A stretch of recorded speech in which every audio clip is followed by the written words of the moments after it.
aussi la Bible parce que nous fêtons cette année les 500 ans de la Réforme et que c'est un mouvement qui a mis la Bible en avant. Et nous voulions noter les contributions positives de la Bible à notre civilisation. Et c'est un aspect qui souvent passe inaperçu, c'est que la Bible a façonné la manière de penser de notre monde, dans ses valeurs, dans son fonctionnement, dans un certain nombre de domaines qui soient liés à l'éthique ou au travail. Et nous voulions en rendre compte, témoigner de cette influence. Oui, c'est un ouvrage collectif. Il a été rédigé par 11 auteurs qui ont travaillé chacun selon leur spécialité. C'est donc un regard croisé. Chacun dans son domaine observe ce que la Bible dit et témoigne de l'intérêt de son propos sur des domaines très, très différents, que ce soit dans le domaine de la politique, de la science, mais également de l'éthique personnelle ou bien des questions liées à la violence ou à qu'est-ce que la Bible dit et comment aborder son influence.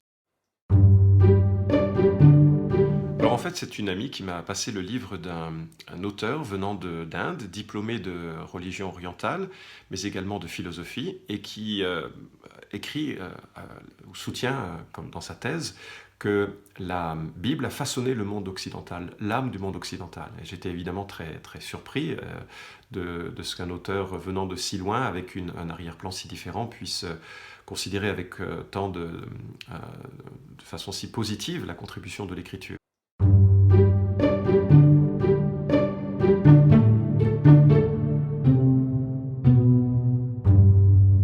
Ah oui, c'est sûr que c'était une gageure et ce n'est pas évident de résumer la Bible en 1000 mots, mais c'est, je crois, l'extraordinaire témoignage de la clarté de la Bible et de sa cohérence. Il faut vous représenter un livre qui est assez gros, hein, des milliers de pages, mais qui est rédigé par une quarantaine d'auteurs, qui comprend 66 livres, rédigés sur 16 siècles de rédaction, au moins, probablement plus, mais au moins 16 siècles de rédaction, et qui pourtant garde un fil conducteur, un fil rouge, qui nous permet de pouvoir narrer une grande aventure, une aventure qui est cohérente, et le texte qui résume la Bible en 1000 mots, c'est effectivement juste ça passe sous silence un certain nombre de thèmes, hein, bien sûr, mais cela permet de se donner une idée de ce grand message cohérent et unique que contient la Bible.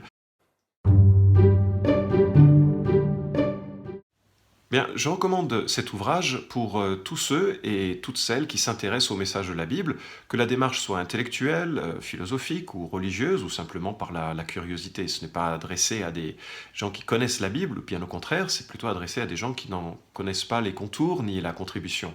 Et donc c'est un livre de première approche qui permet de se faire une idée de certains thèmes de l'écriture. Alors il y aura probablement des controverses ici et là sur ce qui est dit par l'un ou l'autre des auteurs, mais cela permettra de s'approprier au moins la compréhension du contenu de ce livre. Alors bien entendu, peut-être ultérieurement, il y aura une démarche plus personnelle de connaître ou de découvrir plus directement ce livre et son message. Enfin, là, je parle du livre de la Bible et de son message. Mais au moins, c'est une première approche pour se donner une idée de ce que la Bible a donné à notre civilisation.